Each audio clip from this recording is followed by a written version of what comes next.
In the small, quiet town of Willow Creek, nestled between rolling hills and dense forests, lived a woman named Martha Hayes. She wasn't famous or wealthy, but everyone in town knew her name, and not just because she was kind-hearted. Martha had a way of making people feel seen, heard, and valued. Whether it was baking cookies for the local bake sale, helping a neighbor fix their fence, or simply sitting on her porch with a warm smile as kids played nearby, Martha radiated warmth. Her presence alone made the world seem a little brighter. Life hadn't always been easy for Martha. Years ago, when her twins, Emily and Ethan, were barely 2 years old, tragedy struck. Her husband, Daniel, died suddenly in a car accident, leaving Martha to raise the children on her own. At first, the weight of responsibility felt overwhelming. Between working long hours at the diner downtown and caring for 2 energetic toddlers, Martha often found herself exhausted. But she never let despair take hold. Instead, she leaned into love for her children, love for life, and love for the memories she shared with Daniel. Emily and Ethan were inseparable from the moment. They were born. Identical in appearance but distinct in personality, the twins brought balance to each other's lives. Emily was thoughtful and creative, spending hours sketching pictures or writing stories about magical lands.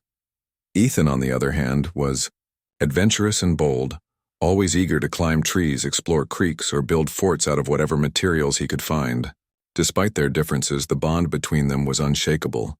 They laughed together, cried together, and stood by each other through every challenge life threw their way. Martha cherished this bond deeply. From the time they were babies, she encouraged their connection, knowing how special it was to have such a close sibling relationship. She would often sit on the couch between them, reading bedtime stories while Emily clung to one arm and Ethan rested his head on her lap. On weekends, the 3 of them would go on adventures, picnics in the park, trips to the library, or walks along the riverbank.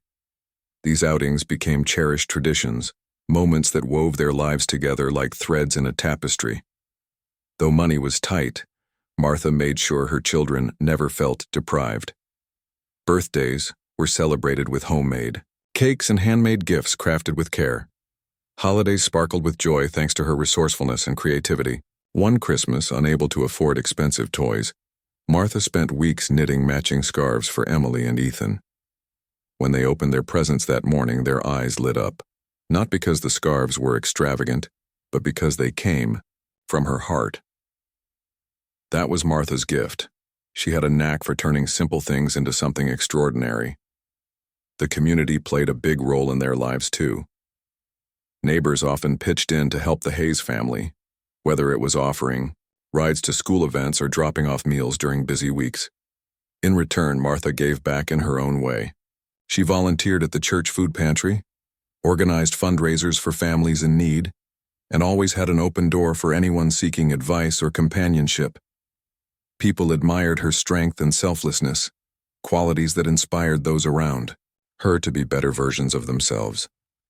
As the years passed, Emily and Ethan grew into bright, compassionate individuals who reflected their mother's values.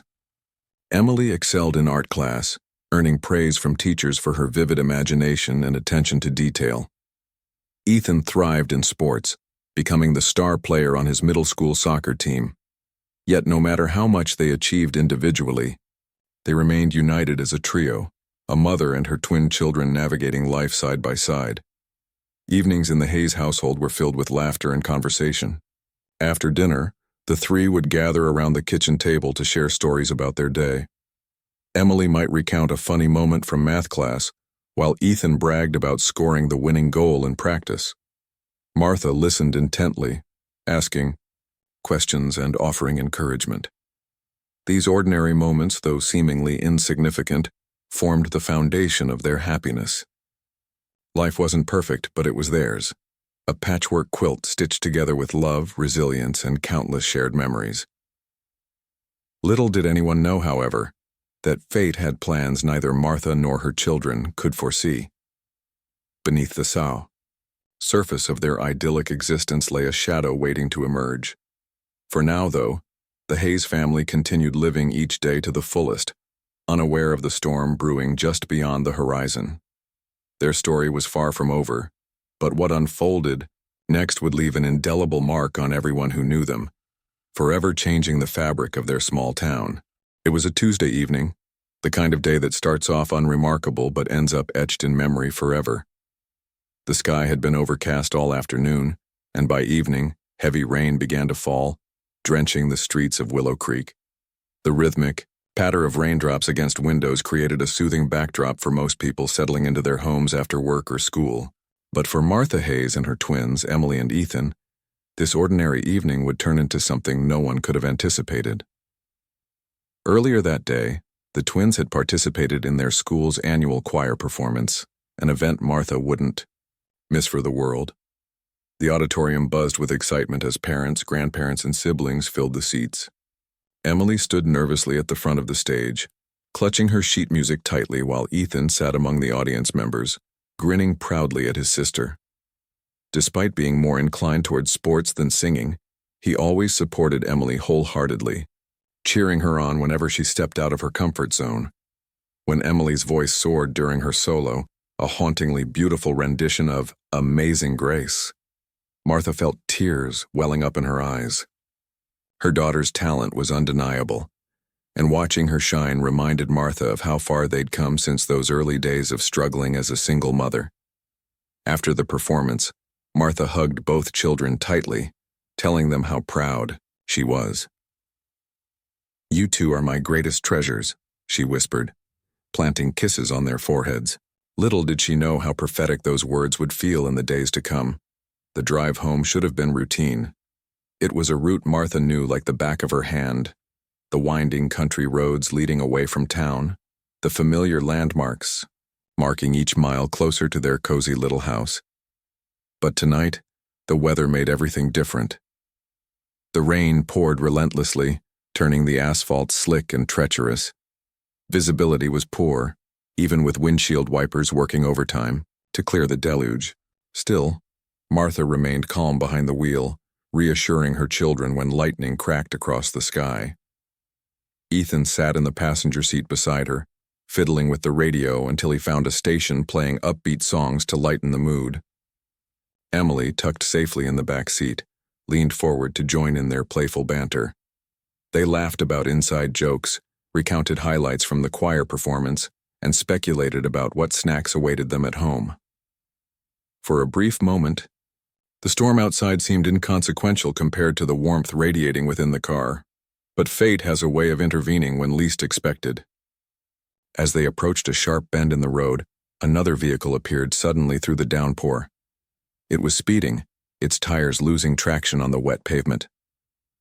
Before Martha could react, the car skidded sideways directly into their path. Time seemed to slow as the impact sent their vehicle spinning out of control. Metal crunched against metal, glass shattered, screams pierced the air. Then, silence. Emergency responders arrived quickly, alerted by passing motorists who witnessed the crash.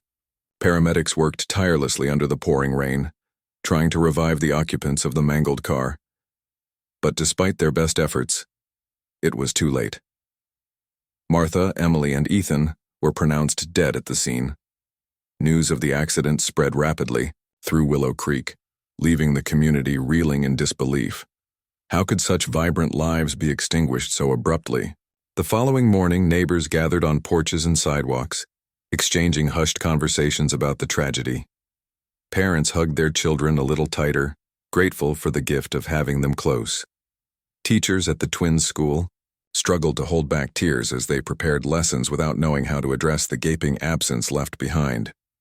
Friends of Emily and Ethan tried to process the loss, remembering laughter-filled afternoons spent building forts or racing bikes around the block. For Martha's sister Claire, the news hit hardest. She had been planning to visit her niece and nephew over the weekend, eager to spoil them with homemade treats and stories of her own childhood adventures. Instead, she found herself standing in shock outside the hospital, clutching a cup of coffee gone cold. "It doesn't make sense," she murmured to a friend who accompanied her. "They were supposed to grow old together.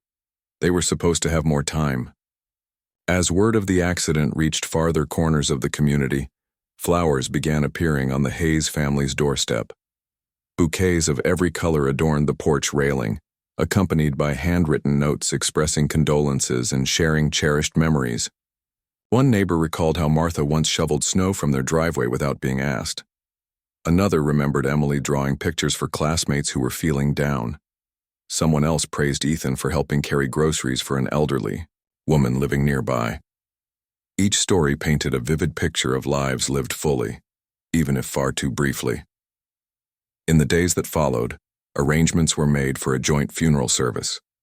Family members came together to sift through photographs, selecting images that captured the essence of Martha, Emily, and Ethan. There was a photo of Martha baking cookies with flour dusted across her cheeks, one of Emily holding up a painting she'd completed, and another of Ethan mid-kick during a soccer game. Seeing these snapshots brought both comfort and sorrow.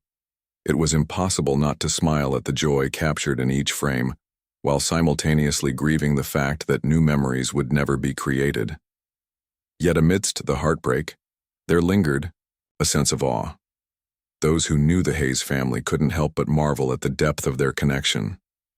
Even in death, Martha, Emily, and Ethan remained inseparable, united not just by blood, but by an unbreakable bond forged through years of shared experiences. Their love transcended the physical realm, lingering in the hearts of everyone fortunate enough to have crossed their paths. Though the pain of losing them cut deep, it also served as a reminder of something profound. Life is fragile, fleeting, and infinitely precious. And though Martha, Emily, and Ethan may have left this world too soon, their legacy endured, a testament to the power of love, kindness, and resilience in the face of adversity. In the days following the tragic accident, the town of Willow Creek came together in a way that was both heartbreaking and beautiful. Preparations for the funeral began almost immediately, but it wasn't just about organizing logistics. It was about honoring 3 lives that had touched so many others. Everyone wanted to contribute, to ensure that Martha, Emily, and Ethan were remembered not with sadness alone, but with gratitude for the joy they brought into the world. Claire, Martha's younger sister, took on much of the responsibility. She had always been close to her sibling, and though their relationship wasn't without its occasional disagreements, there was never any doubt about how deeply they cared for one another. Now, as she sorted through Martha's belongings and helped plan the service, Claire felt an overwhelming mix of grief and determination. This wasn't just her niece and nephew being laid to rest, it was her best friend too, and she owed it to them and to herself to make sure everything was done right. The first task was collecting photographs. Memories of Martha and the twins were scattered throughout the house, framed pictures on shelves, Polaroids tucked inside books, and even old photo albums stacked neatly in closets. Each image seemed to tell a story. There was one of Martha holding newborn Emily and Ethan in the hospital, exhaustion etched on her face but pride shining in her eyes. Another showed the twins at age 5, covered head to toe in mud after a particularly adventurous afternoon outdoors. Yet another captured a family picnic by the river, where laughter lines creased everyone's faces as they posed for the camera. As Claire flipped through these snapshots, tears streamed down her cheeks, but mixed with the sorrow was a strange sense of comfort. These weren't just reminders of loss, they were proof of love, resilience, and countless moments lived fully. With each photograph she selected for display at the funeral, Claire felt like she was piecing together a mosaic of who Martha, Emily, and Ethan truly were: kind, joyful, and endlessly connected to one another. While Claire handled the photos, other relatives stepped up to assist with different aspects of the planning. Martha's cousin offered to design programs for the service, filling them with heartfelt quotes and poems that reflected the family's spirit. A neighbor volunteered to bake cookies for attendees, knowing how much Martha loved sharing baked goods during gatherings. Even the local florist donated arrangements, insisting that no bill would be sent because Martha gave so much to this town. It's only fair we give back now. One challenge proved more difficult than the rest: writing the eulogies. No words could possibly capture the depth of who Martha, Emily, and Ethan were, yet it felt important to try. Claire spent hours drafting hers, scribbling notes late into the night as memories flooded her mind. She wrote about Martha's unwavering strength. As a single mother, her ability to turn even the simplest moments into something magical. She described Emily's creativity and sensitivity, recalling how her niece once painted a mural on her bedroom wall depicting their favorite places around Willow Creek. And she spoke of Ethan's boundless energy and loyalty, remembering how he'd once stayed up all night comforting a scared younger cousin during a thunderstorm. When Claire finally finished her draft, she read it aloud to her husband, choking back sobs as she reached the end. He listened quietly, then hugged her tightly. "It's perfect," he said softly. "They'd be proud." Other friends and family members also prepared tributes. One of Emily's teachers wrote about her artistic talent and gentle nature, while Ethan's soccer coach shared stories of his leadership on the field.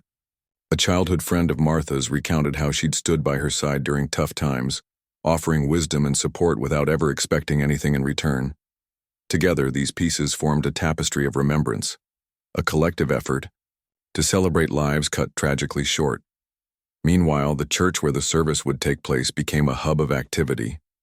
Volunteers cleaned pews, polished stained glass windows, and arranged chairs to accommodate the expected crowd. Word had spread quickly, and people from all over town planned to attend. Not just those who knew the Hayes family personally, but strangers moved by their story. The pastor met with Claire and other relatives to discuss the order of events, ensuring the ceremony struck the right balance between reverence and celebration. Amidst all the preparations, however, there was still a heaviness in the air. Every decision felt monumental, every detail laden with emotion. Should the caskets remain closed or open? What songs should play during the service? How could they possibly choose which memories to highlight when there were so many worth sharing? Despite these challenges, progress continued. On the morning of the funeral, the church looked transformed. Candles flickered softly along the aisles, casting a warm glow over rows of wooden pews adorned with white ribbons. At the front of the sanctuary stood 3 caskets draped in garlands of flowers, roses, lilies, and daisies intertwined with greenery. Above them hung a large portrait of Martha, Emily, and Ethan smiling together, their faces glowing with happiness frozen in time. As mourners began arriving, the atmosphere shifted. Conversations hushed, footsteps slowed, and tears flowed freely. Friends embraced one another, finding solace in shared grief. Parents held their children close, whispering explanations about why today was special. For some, it was the first funeral they'd ever attended. For others, it was painfully familiar. Regardless of experience, everyone felt the weight of what had been lost, and the importance of coming together to honor it. Before the service officially began, Claire stood near the entrance, welcoming guests and thanking them for coming. Her voice trembled slightly, but her resolve remained steady. When someone asked if she needed anything, she shook her head and smiled faintly. "Just being here is enough," she replied. That's what Martha would have wanted. Inside the church, programs were distributed, each bearing a simple message. On the cover, "Celebrating lives that inspired us all." As people settled into their seats, soft music filled the space, a blend of hymns and instrumental melodies chosen to evoke reflection and peace.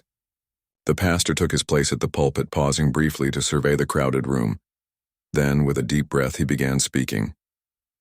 "Today we gather not only to mourn but to remember," he said, his voice steady and comforting. "We are here to honor Martha, Emily, and Ethan Hayes, 3 souls whose light burned brightly in our lives.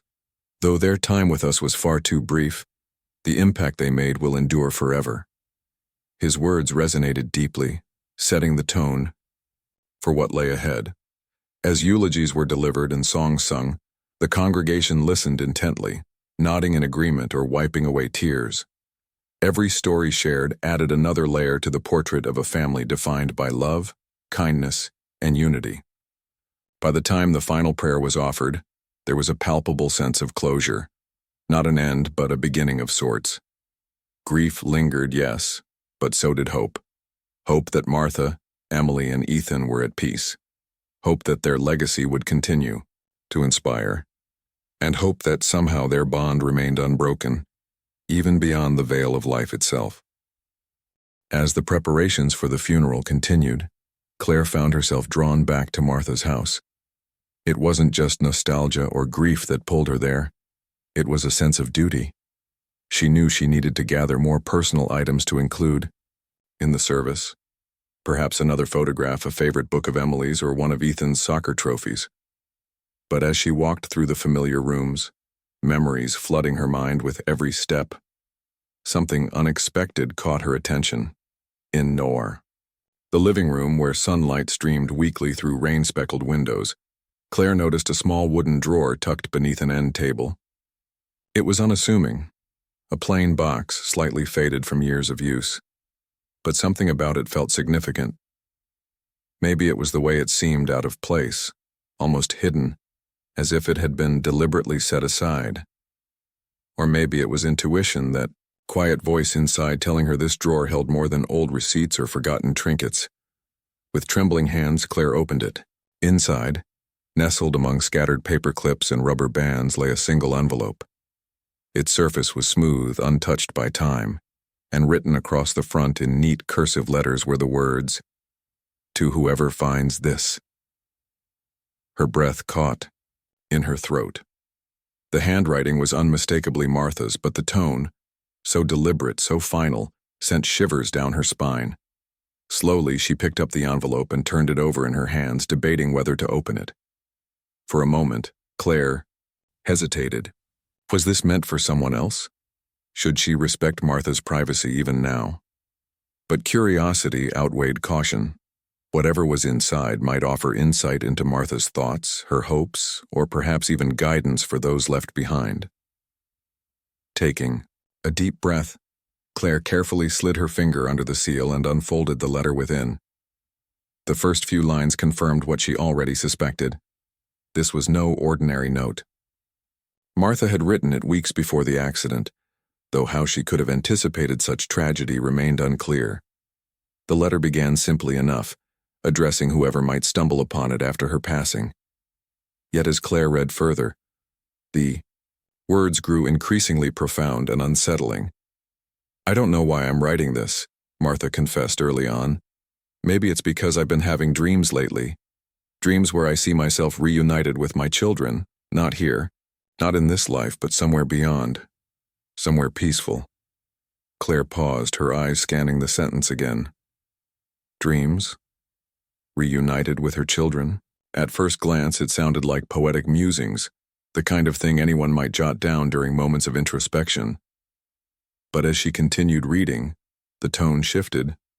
Martha described these dreams in vivid detail, walking hand in hand with Emily and Ethan through fields of golden light, hearing their laughter echo around her, feeling an overwhelming sense of completeness. In these visions, death wasn't portrayed as something to fear. Instead, it felt like a doorway to wholeness. "It's strange," Martha wrote, "but I feel at peace when I wake up from these dreams. Not sad, not afraid, just calm.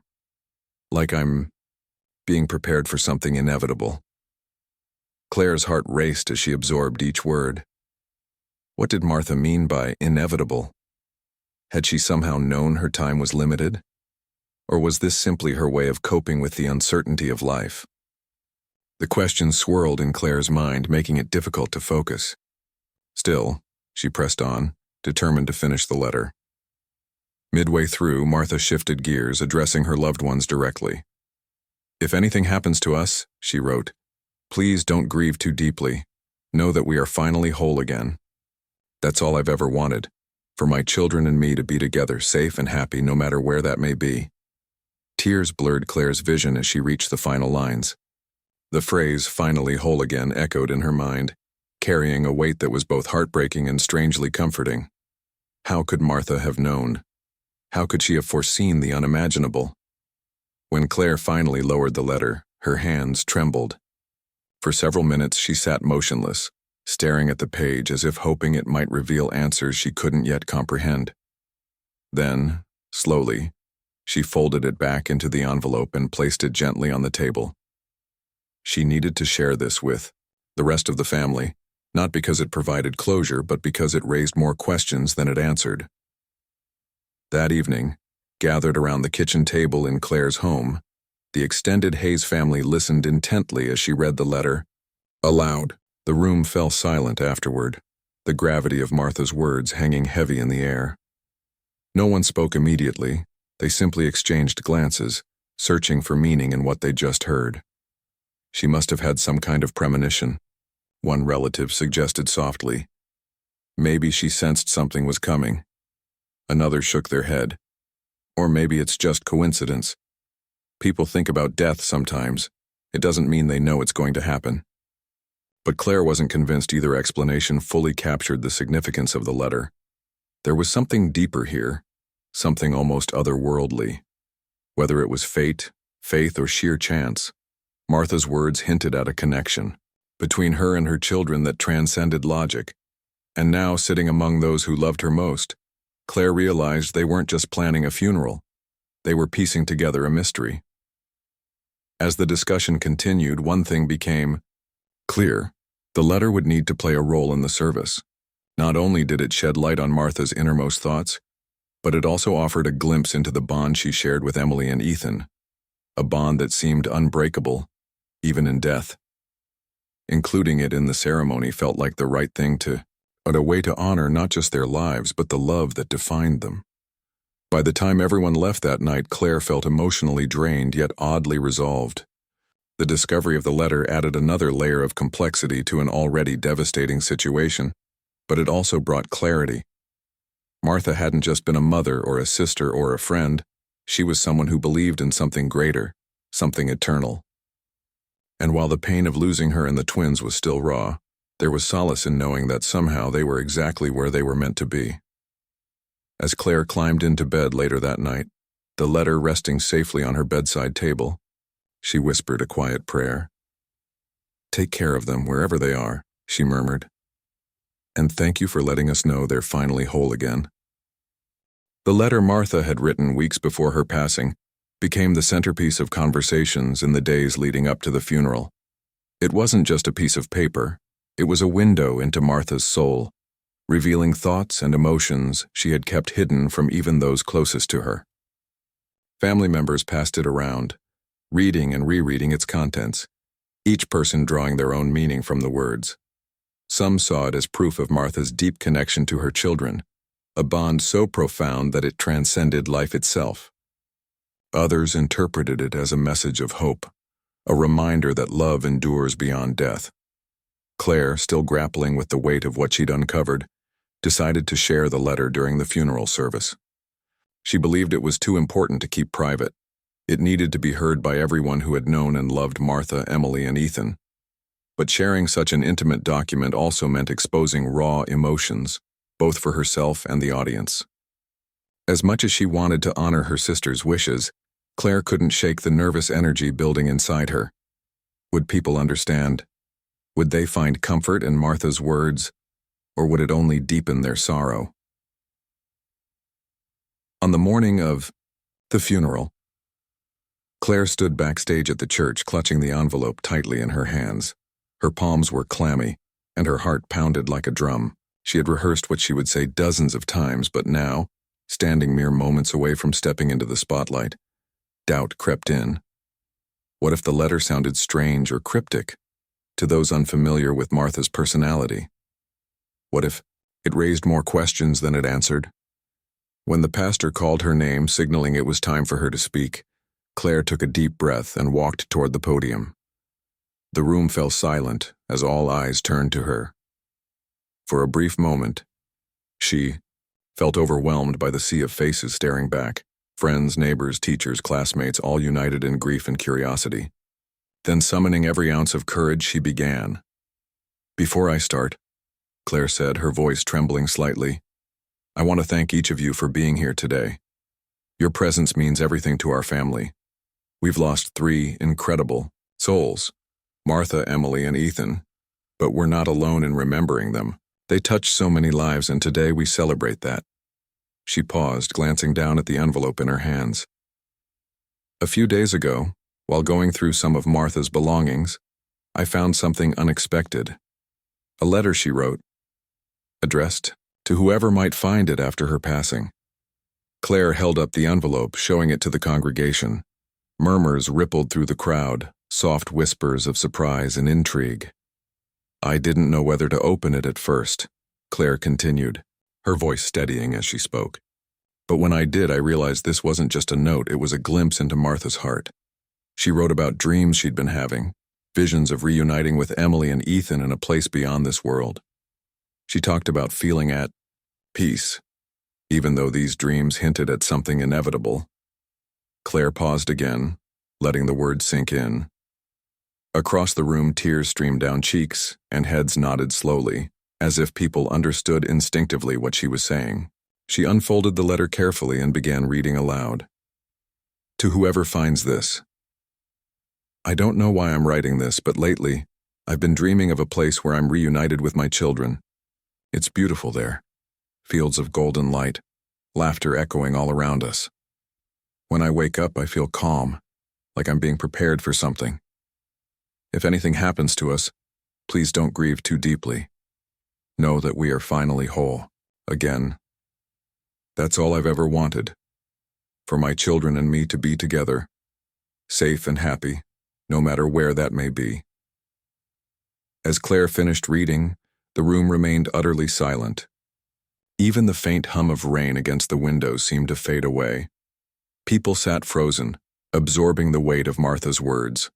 For many, the phrase, finally whole again, resonated deeply.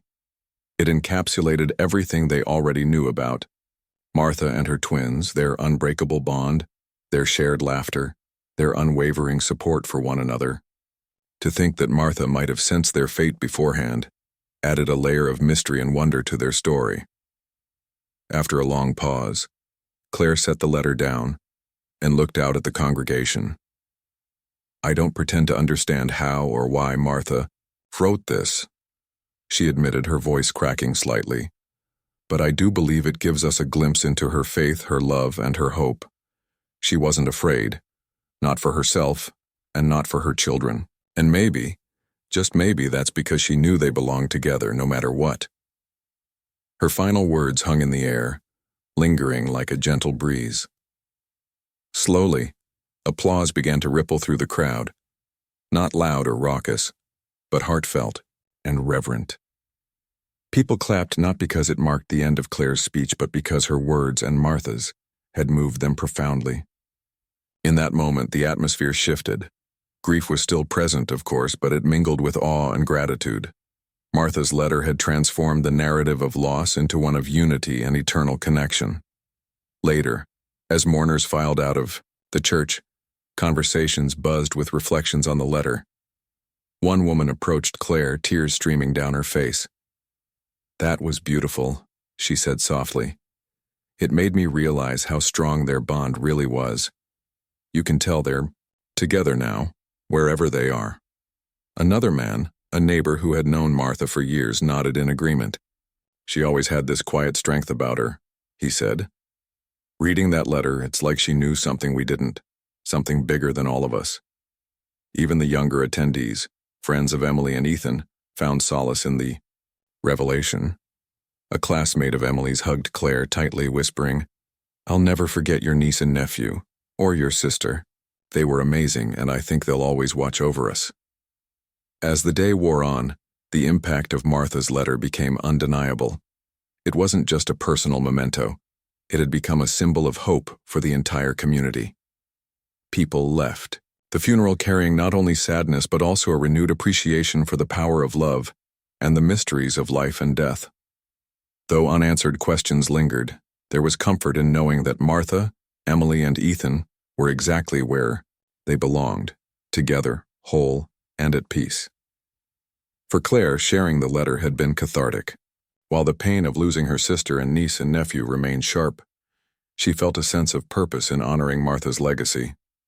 By revealing her secret thoughts, Claire had given others permission to embrace the unknown, to trust in the bonds that transcend mortality.